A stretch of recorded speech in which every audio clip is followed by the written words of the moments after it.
Miss হবে না আপনার পছন্দের টিভি শো। দেখুন জি5 অ্যাপে একদম ফ্রি। আমরা ওদের ওই যে নর্থের নতুন আউটলেটটা খুলেছে না, ওখানেই গিয়েছিলাম। হ্যাঁ, সবটাই বুঝতে পারছি। আর নর্থের আউটলেটটা তো আমাদের থানার আন্ডারেই পড়ছে, যেখানে আপনারা গিয়েছিলেন। বলছি, আপনার শাশুড়ি মা আর সৃজন বাবু ওনাদের কি থেকে হয়েছিল? মাছ থেকে ম্যাডাম।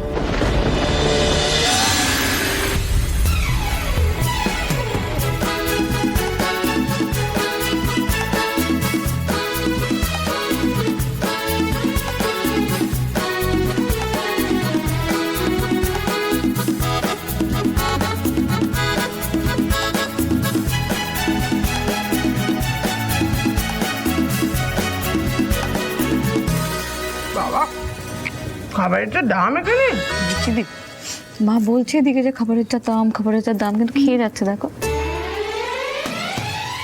কি হয়েছে জানো তো, কতগুলো মাছ মাংস সাথে চুবিয়ে দিয়েছে, দিয়ে পকেট কাটছে। যা খরচা হচ্ছে এই দিয়ে বাড়িতে একটা গোটা খাসি হয়ে যেত। দাদা, তুমিও পারো। চাইনিজ খেতে এসে তুমি খাসির দামের সঙ্গে তুলনা করলে হবে? হ্যাঁ, খাও খাও, মন দিয়ে খাও। খাবারটা কিন্তু বেড়ে। পুটিটা জ্বর চলে এলো বলে আসতে পারলো না মেয়েটা, নাহলে খুব মজা করতো বলো। আর জানি ঠাম্মি এসব খায় না, কিন্তু ঠাম্মি আসলেও কিন্তু খুব মজা হতো। বড় আমি তো অনেকদিনই বাইরে বেরোনো বন্ধ করে দিয়েছে, তবে বুনির খাবারটা পার্সেল করে নিয়ে যাব। আচ্ছা, ওর খাবারটার পার্সেলের কথা বলা হয়েছে? আমি বলে দিচ্ছি। Excuse me. Yes please. হ্যাঁ, একটা চিকেন ফ্রাইড রাইস আর একটা চিলি চিকেন পার্সেল করে দেবো। ওকে শিওর, আমি ব্যবস্থা করে দিচ্ছি, ডোন্ট ওয়ারি। হ্যাঁ রে, বলছি পুটির জন্য যে এত পার্সেল করছিস, খেতে পারবে তো এত? আর পারবে না তো কি হয়েছে, আমি স্কুলে টিফিনে নিয়ে চলে যাবো।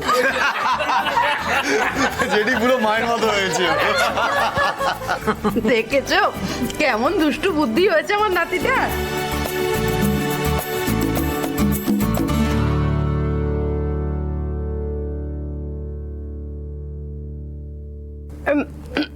মাছটা কেমন গন্ধ গন্ধ লাগছে না?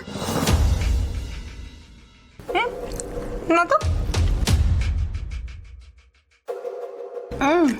হ্যাঁ রে মেজো, লাগছে।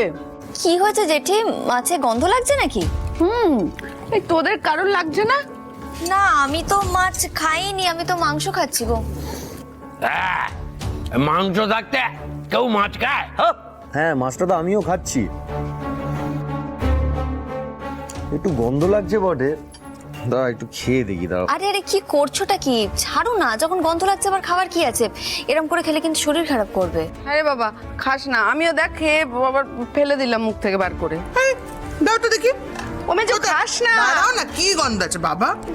আরে এত দাম এখানে জিনিসপত্র, তোমাদের কি পয়সা সমস্ত উঠলে উঠছে নাকি? গন্ধ রে। আরে আমি খেয়ে নিচ্ছি, ছেড়ে দাও তুমি, আমাদের খেতে হবে না।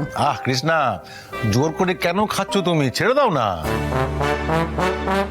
বাবা, তোমার মনে হয় যে মা তোমার কথা শুনবে?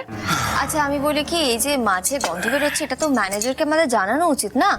ম্যানেজার বাবু। আরে বাবা, তোমার সব কিছুতে মেজে বউ, মুখে খাবার নিয়ে কথা বলতে নেই, কেন নালে বিষম লাগবে।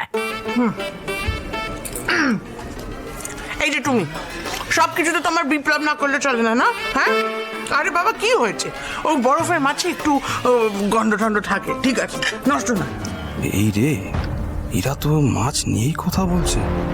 আমার এখানে ভীষণ থাকাটা ঠিক হবে না। পর্ণা, ছেড়ে দাও, তুমি শান্তি করে খাও তো।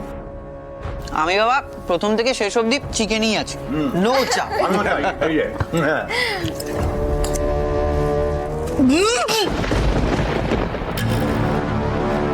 মেজো, কি হলো মা? কি হলো কৃষ্ণা, বমি পাচ্ছে? এদিকে যাও। কি হলো হঠাৎ? মাকে বারণ করলাম, খাবেন না। উফ, কোনো কথা শোনে না, সব সময় জেদ সবেতে। কি জানি, খালি গান্ডে পিন্ডে গেলা। কষ্ট হচ্ছে না কি গো? পেট ব্যথা করছে, প্রচন্ড পেট ব্যথা করছে।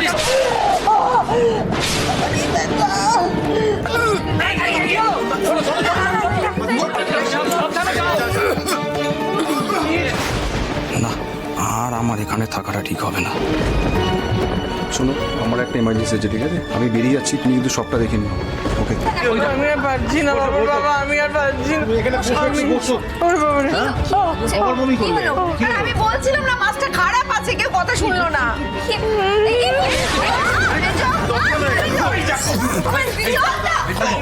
কি হলো, কোথায় ব্যথা? আমি না ভালো বুঝছি না, আমার মনে হচ্ছে এক্ষুনি একবার সৃজনকে আর মাকে হাসপাতালে নিয়ে যাওয়া উচিত আমাদের। সেটাই পুরো মনে হচ্ছে। এই যে তুই এদের নিয়ে হাসপাতালে যা, আমি আর দুবাই পেমেন্টটা করে আসছি। যা সাবধানে যা, সাবধানে সাবধানে যা, আস্তে যা, যা যা যা যা যা যা। বেজে বউকে তোলো তোলো তোলো। বড় বই তুই সামনে রাখো, একটু সামনে রাখো। বড় বউ ঠিকই বলেছিল, মাছটা নিঘাত খারাপ। চল তো। ম্যানেজার কোথায়? ম্যানেজার বাবু তো বেরিয়ে গেলেন এই মাত্র। হ্যাঁ, কোথায় বেরিয়ে গেছে? ম্যাডাম আপনার শরীর খারাপ লাগছে? জল দেবো? জল লাগবে? জল, কেউ জল নিয়ে আসো।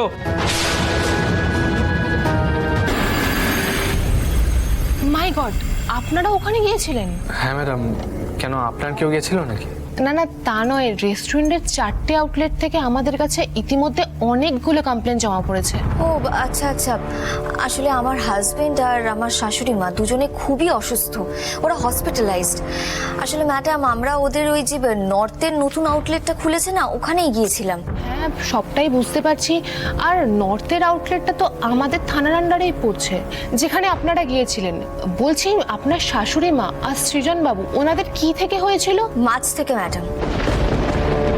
হ্যাঁ, আসলে আমার শাশুড়ি মা ওই মাছ খেতে খেতেই বমি স্টার্ট করলো, আর তারপরে সৃজনও। আমার কাছে সবটাই ক্লিয়ার, বাকিদেরও এই মাছ খেয়ে সমস্যাটা হয়েছে। তার মানে গন্ডগোলটাই মাছেই আছে। আপনার আগে অন্যদের কমপ্লেনের ভিত্তিতে ম্যানেজারকে অ্যারেস্ট করা হচ্ছে পর্ণা। এক সেকেন্ড। হ্যাঁ, কি স্ট্যাটাস? হ্যাঁ হ্যাঁ হ্যাঁ, আমি দেখে নিচ্ছি। ব্রেকিং নিউজ, শহরের নামকরা চাইনিজ রেস্টুরেন্টের খাবার থেকে বিষক্রিয়া, গুরুতর অসুস্থ 40 এবং মৃত 1। অভিযোগের ভিত্তিতে গ্রেপ্তার করা হয়েছে রেস্টুরেন্ট চেনের ম্যানেজার অগ্নিব দাসকে। আমরা সরাসরি দেখে নেব সেই দৃশ্য। শান্তন, শান্তন, আরে আমরা দেখছি কি করা যায়। এইবার ভাঙচুর করবেন না, শান্তন। কি করছেন? আরে ভাঙচুর করবেন না এভাবে। শান্ত হন, শান্ত হন, শান্ত হন, আমরা দেখছি কি করা যায়। আপনি এরকম ভাঙচুর করবেন না। এই মুহূর্তে আমরা রয়েছি ফাইন ডাইনের নর্থের আউটলেটে। আপনারা দেখতে পাচ্ছেন সাধারণ জনতা খাবারে বিষক্রিয়ার জন্য ক্ষেপে উঠেছে। তারা রীতিমতো তাণ্ডব চালাচ্ছে রেস্টুরেন্টের চেনগুলোতে। পুলিশ খুব তৎপরতার সঙ্গে রেস্টুরেন্টের ম্যানেজার অগ্নিব দাসকে গ্রেপ্তার করেছে। ক্যামেরায় অরিত্রর সাথে আমি স্বপ্নিল, লাইভ নিউজ। যাক বাবা, খানিকটা স্বস্তি পেলাম। কিন্তু ম্যাডাম, ম্যানেজারকে অ্যারেস্ট করে কি লাভ হবে বলুন তো? মানে আসলে মালিক কে সেটা আমাদের খুঁজে বার করতে হবে, তাকে অ্যারেস্ট করতে হবে। আমি না সত্যি বুঝতে পারি না, এরা এই রেস্টুরেন্টের ব্যবসা করে কোটি কোটি টাকা ইনকাম করে, তারপরেও খাবারে বিষক্রিয়া হয় কি করে? আমরা দেখছি পর্ণা। Thank you madam.